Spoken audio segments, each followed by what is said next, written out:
En esta segunda parte voy a profundizar en el problema de la baja participación y el poco compromiso de algunos estudiantes en un entorno de educación virtual universitaria.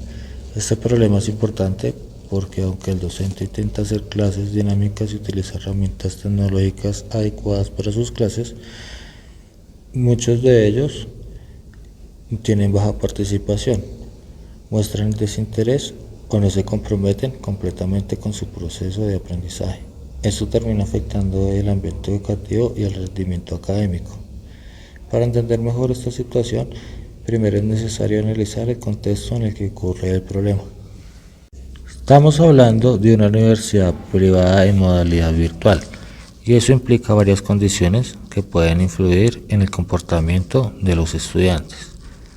Muchos estudiantes que estudian de forma virtual también trabajan o tienen responsabilidades familiares, por lo que deben dividir su tiempo entre diferentes actividades. Esto hace que a veces no tengan la energía o la disponibilidad para participar activamente en las clases. También hay un aspecto económico importante al tratarse de una universidad privada. Los estudiantes tienen que asumir costos de matrícula, lo cual genera una presión por cumplir académicamente. Sin embargo, cuando los estudiantes se sienten desmotivados o desconectados del proceso, algunos pueden cancelar materias o incluso retirarse de la actividad. Además, existe un factor cultural que influye bastante. Muchos estudiantes vienen de modelos educativos tradicionales, donde el profesor explica y el estudiante escucha. En esos modelos no siempre se exige participar activamente, en cambio, en la educación virtual se espera que el estudiante tenga un rol más activo, que opine, investigue y participe en discusiones. No todos los estudiantes están preparados para ese cambio, y eso puede generar inseguridades o resistencia. Otro aspecto importante es que el entorno virtual pueda generar cierta sensación de distancia, a diferencia de la educación presencial, donde hay contacto directo con compañeros y docentes. En la virtualidad, la interacción depende mucho de la iniciativa de cada estudiante.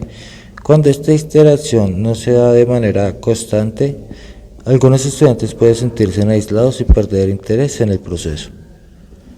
Por eso se puede decir que este problema no depende únicamente del docente o de las herramientas tecnológicas, sino que está relacionado con factores sociales, culturales y personales que influyen en la participación.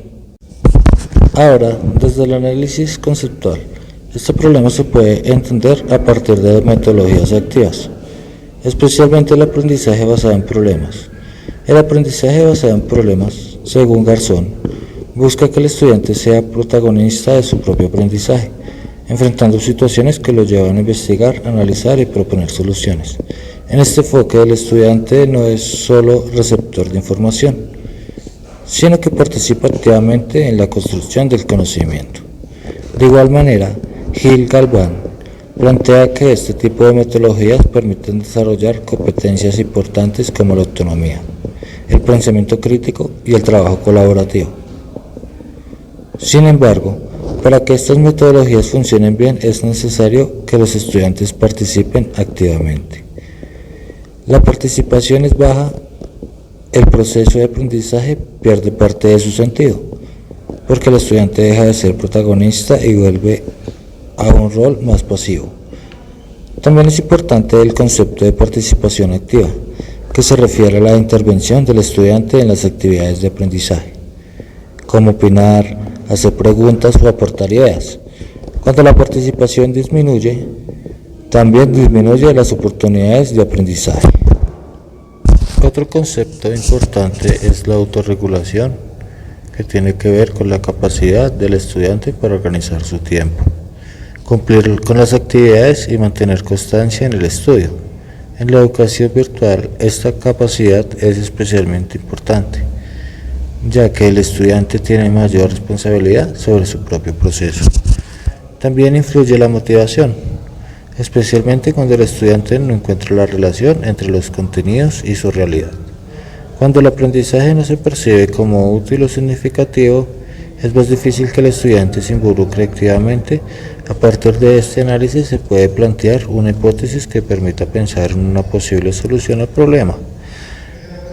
Tal hipótesis dice que si el docente implementa el aprendizaje basado en problemas mediante actividades relacionadas con situaciones reales y cercanas al contexto de los estudiantes, y además brinda acompañamiento que fortalezca la participación y la autonomía, entonces aumentará el compromiso y la participación del aula virtual. Esto podría suceder porque los estudiantes encontrarían mayor sentido en los contenidos y se sentirían más motivados a participar. Además, al tener mayor acompañamiento, los estudiantes podrán sentirse más seguros y confiados para intervenir en las actividades. En conclusión, la baja participación en la educación virtual no es un problema simple, sino que también esta situación depende de varios factores como el contexto social, las condiciones de los estudiantes y las estrategias pedagógicas a utilizar. Por eso es importante analizar el problema de manera íntegra para poder proponer soluciones que realmente mejoren el proceso de aprendizaje.